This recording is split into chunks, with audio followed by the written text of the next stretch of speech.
bring America together. This is the Jeff Santos Show.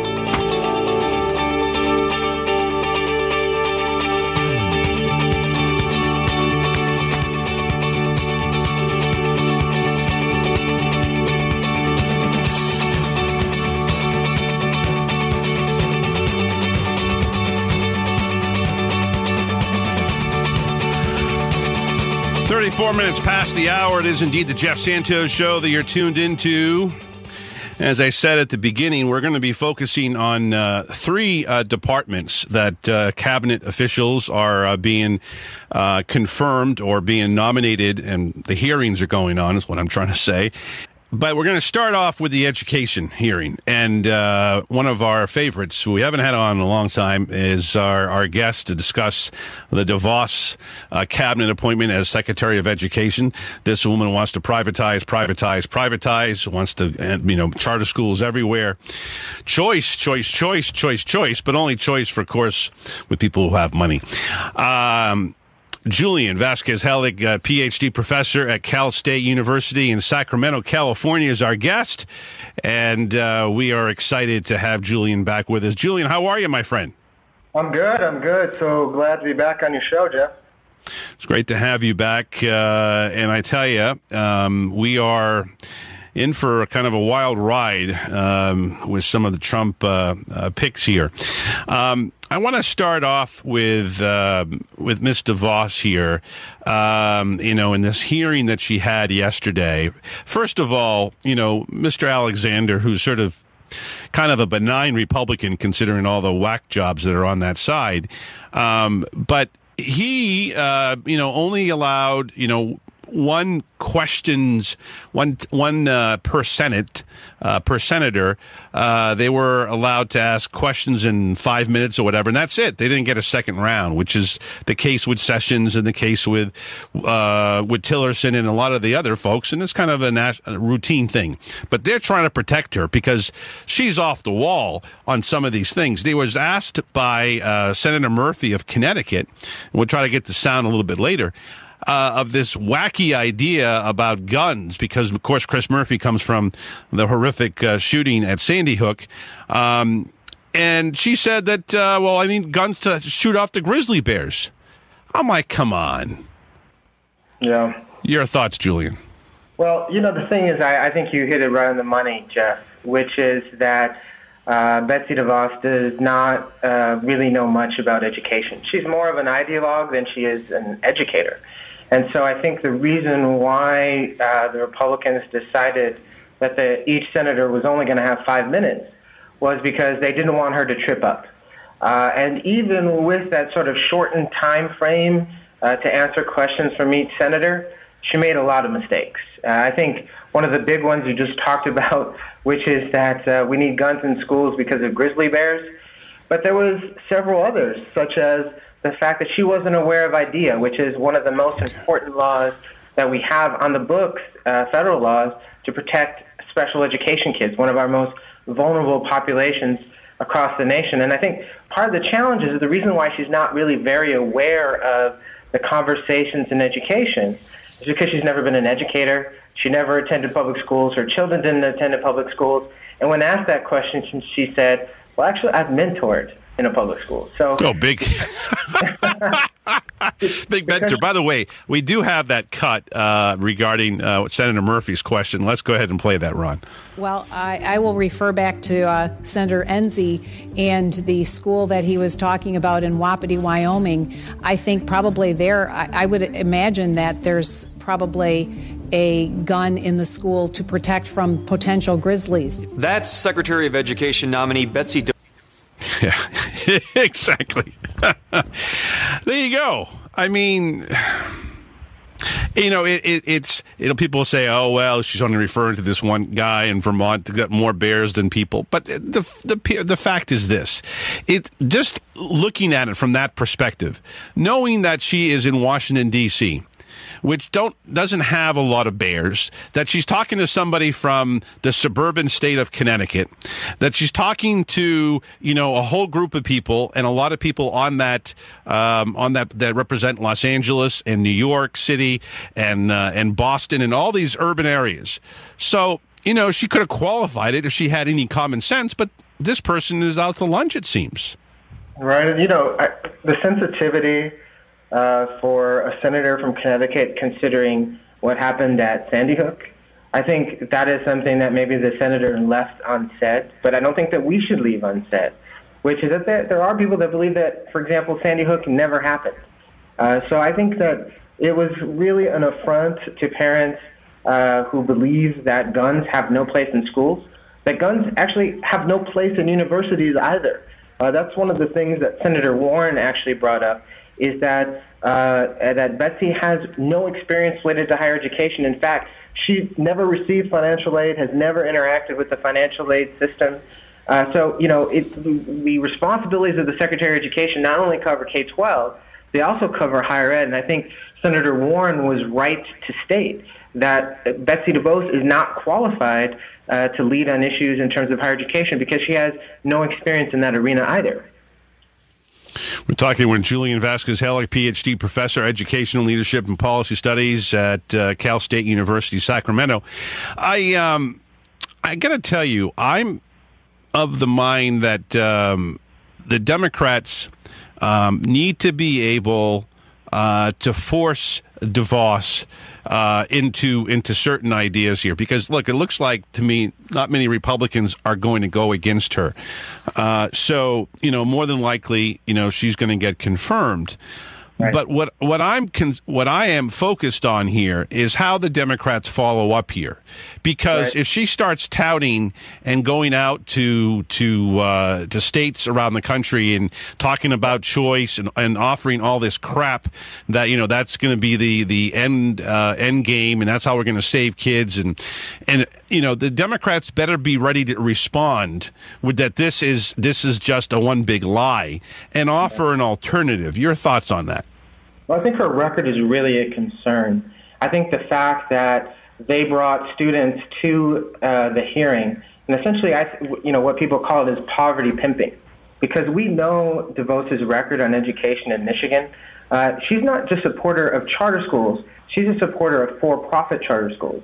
I grew up in Michigan. In my home state, more than 80% of charter schools are run by corporations. They're for-profit, and they perform very, very poorly. Even Credo Study, which is a conservative think tank out of Stanford that releases these regular charter school evaluations, found that charter schools in Michigan have a negative impact on students. And I think Senator Kaine was right to press her on accountability. So accountability for K-12 and accountability for higher education. Because in Michigan, Betsy ensured that charter schools, for-profit, corporate charter schools run by corporations had very limited accountability. Even the Charter School Authorizers Association said that Michigan has some of the worst accountability in the nation. And Kaine pressed her on this and said, do you believe in accountability, equal accountability for all schools? And she would not answer that in the affirmative, which means that she believes that charter schools and corporations perhaps should have less accountability than our traditional public schools, which is the antithesis of the argument that the charter school movement has been making. And then there's one other piece, which is that she is for privatization, which is profiting off of schools, profiting off the backs of children. And so, as we saw with Trump University, as we saw with the Corinthian colleges, which was a for-profit university system that the taxpayers had to bail out $3.5 billion.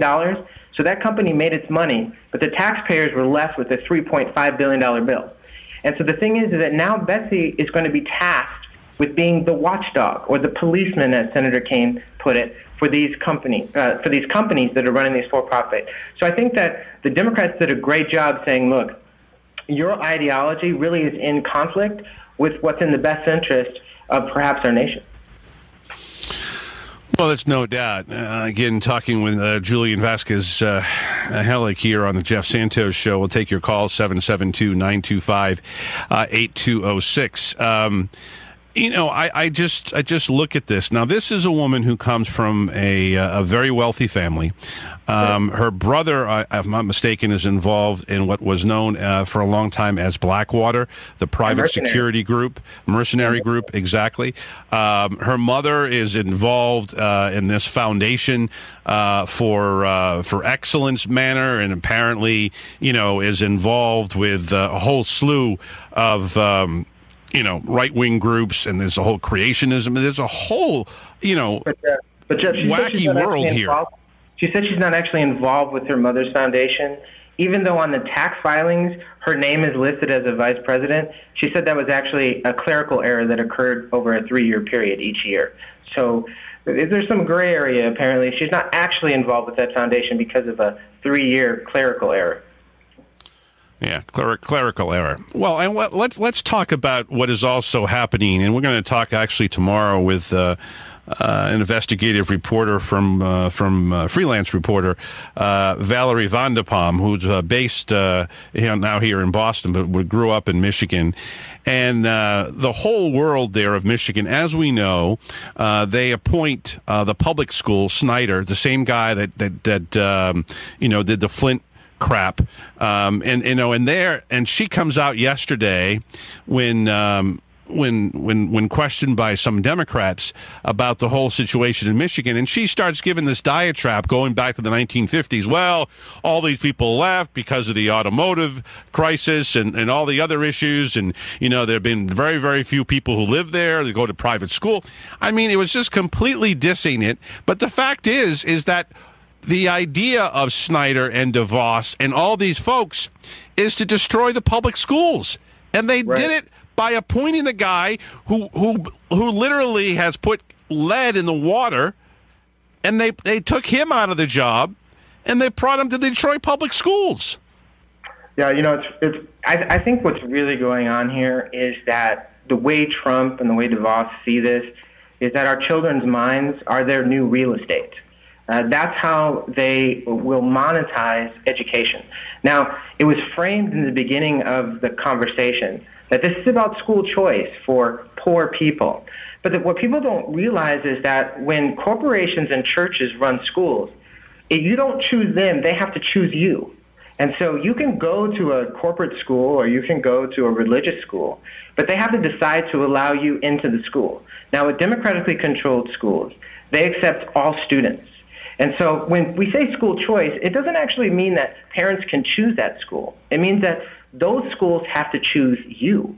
And what was interesting is Lamar Alexander equated school choice to the GI Bill, right? He conjured, one of the most important social movements in our history. But what he didn't say is that we don't have a commitment to send every child to college and university. And colleges and universities, by and large, are selective. You have to apply to them. And so the idea that somehow financial aid is similar to a voucher, it's like comparing apples and oranges, because the same premise applies. When universities and colleges choose their students, corporations and churches, they choose their students.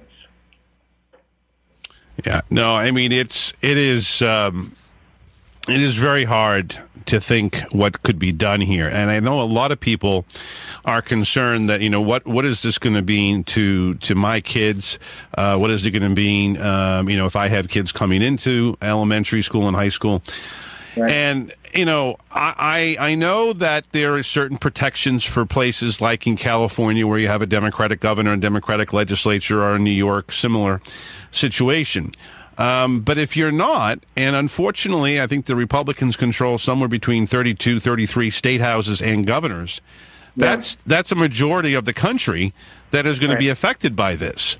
Okay. There's some protection even here because you get a Democratic legislature that can sort of stop a lot. But, Mr. Baker is the governor here in Massachusetts, big fan of charter schools. He was a big backer of the initiative here. For more of them. Thankfully, that lost, in big numbers. Thank God a lot of people came out against that. But the fact is that there are a lot of parts, particularly in the Midwest, that are going to get screwed by this woman and by this policy. Yeah, I think there's two important things to say in response to your thoughts. One, the first is that Lamar Alexander talked about how school choice has been mainstreamed. And I think that the private control of schools, because charter schools are actually not public schools. I know we like to say that they are, and in the law they like to say they are, but charter schools are privately controlled. They're managed by boards. They receive public money, but they're controlled by private boards. And there's online charters, there's corporate charters, there's nonprofit charters. But regardless of what kind of charter schools it is, if it's not controlled by a democratic entity, then it's actually a privately controlled school. Now, for a long time, Democrats have supported charter schools. And you saw the NAACP come out this last year with a resolution calling for a moratorium on charter schools because they've grown very rapidly. They've doubled in size over the last 5 years. We spent $4 billion of federal money on charter schools. And so it's not a boutique thing anymore. And so Democrats have been supportive of this. And so now with Betsy DeVos, you see these chickens coming home to roost, so to say. And that's why Lamar Alexander is able to say, well, school choice is mainstream. It's because Democrats have profoundly misunderstood what charter schools what's happening with charter schools and what could happen with charter schools down the road. Now, one more quick point, which is that in the campaign, Trump promised he would spend $20 billion on school choice in the first 100 days. That's one of his campaign promises. Now, some people think, well, you can't really take Trump for his word. But the fact that he appointed Betsy DeVos, who is someone who's big on vouchers and big on charters, it seems like he's going to keep that promise. Now, the rumor out of D.C. is that they'll get that $20 billion out of Title I. Now, regardless of whether you're in California, New York, Texas, or Ohio, if they take $20 billion of Title I dollars out of poor schools and turn those into vouchers so that kids can attend corporate for-profit schools and other religious schools, that's going to impact the everyday life of Americans across the United States. And it's scary to think. 772-925-8206 is the phone number to join us. And I think about, where we are when it comes down to the world of of education. I noticed yesterday Bernie Sanders, who I've been a big supporter and advocate of, asked DeVos about the idea of free public university, and she hemmed and hawed and said, there's a whole bunch of different ways to get there and so forth. But this goes right to the whole concept of how Republicans view it. They don't want public universities, public, to succeed. They're all about the private. They're all about the 1%, 2%. This is a woman, who comes, I think somebody referred to her not, with a silver spoon, but with a platinum spoon. And gold-plated. I think that Trump may play games with her in terms of her wealth versus his. And this is the kind of thing that I'm really worried about, is that Democrats need to be ready to defend public in every aspect: public health, public education, public lands. This is the sort of base of FDR. Yeah. This is the sort of base that we were building in the middle part of the 20th century, and we've lost. Yeah. And it's now government sucks. Yeah. Republicans and Democrats believed in the public common, the public good, whether it be our national parks, our public schools. There was just a sincere belief that folks should have opportunity and access to the public common, to these public goods. The Republicans recently in the House, one of the first things they did was devalue the public lands, because here in the West, there's lots of public land, and there are people that want to take control of that land. So, it's a pretty consistent approach that, yes, we want to find out how to profit and privatize those things that have been held sacred in our nation, our parks, our schools. How do we find ways to turn those over to the private sector and make money off of them? I think one of the concerns we have to think about, I watched the show Westworld, and there's this comment where Anthony Hopkins, a character, quotes Oppenheimer, and he says, great men, their mistakes take 10 years or more to fix. Mine took 35. And I think that is what we have to really be concerned about, is can Trump, in a short period of time, create so much chaos, and can that chaos, whether it be to our parks or to our environment or to schools, will we be able to undo the damage that's done in the short term and the long term? If they start to sell off school buildings to corporations for $1, which we've seen happen in the past in different urban cities, can urban communities recover from that? For example, with New Orleans, where almost every school is a charter school, is it possible to return to a democratically controlled system, or is New Orleans, for the foreseeable future, stuck with privately controlled vouchers and charter approach to education? I think that is a question that we need to look ourselves in the mirror as Americans and say, is Trump going to make mistakes so big that they won't be fixable in the short term? Well, I worry that some people will say, well, I don't have any kids in school any longer. I'm an empty nester. And let somebody else pay for it in the local community, because a lot of local taxes are property taxes and so forth. That's how a lot of states do it. And this is why I believe the Democratic Party has to really tie the whole issue of education to an economic future for your kids. Yeah. This to me, look, your friends in California have done it very well. The other states have it as well. But there really needs to be an understanding of linking these two. Right. Because what Republicans do is they say, oh, look at the fact that we have not supported. And by the way, that's one of the reasons that this problem is that we don't give any the students money who are living in urban centers, in very poor neighborhoods. So what ends up happening is they say, oh, we're gonna have a magic bullet. We're gonna go out there and we're gonna give all these kids charter schools. So right. But they don't tell you that there's 20 kids in the classroom, and that if they don't meet a certain grade, they go back to the public school. Right. And the public school has been screwed left and right by a lot of those political leaders. And what's going to end up with them? And that's what they never say. They never tell you what's going on behind the scenes. Yeah, Betsy DeVos calls public education government schools. She's had lots of adjectives to describe public schools.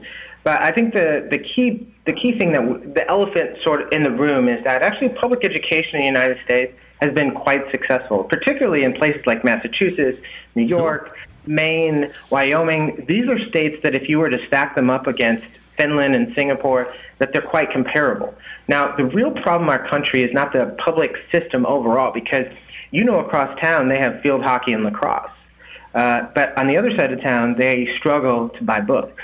They struggle to have science books that are within the last few years have been released. So the thing is that we know what's really happening in our society, that certain schools in certain communities have been sabotaged, that policymakers have ensured that particular groups of students are historically disenfranchised students, that they continue to be disadvantaged.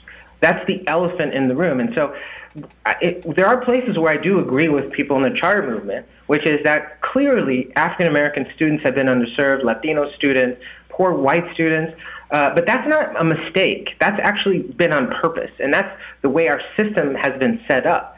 So, and their alternative to remedy this is a market-based system. So choice, vouchers, these are all market-based approaches. But in markets, there are winners and losers. We know in the research literature from other countries that market-based countries do not perform. The top 10 countries in the world do not have charter schools. They don't use market approaches to education. They think about equity and accountability at the local level. That's how they're successful. Well, Julian, you get it. We need to continue to make it clear, try to get you on as often as possible over these coming months to talk about it. Julian Vasquez Heilig, Cal State, Sacramento. Great to have you on, my friend. Thanks for enlightening us. Glad to be back. Thanks. Same here. We're right back with more discussion on confirmation hearings. Kenneth Zinn's on deck. National Nurses United, also from California. We're back.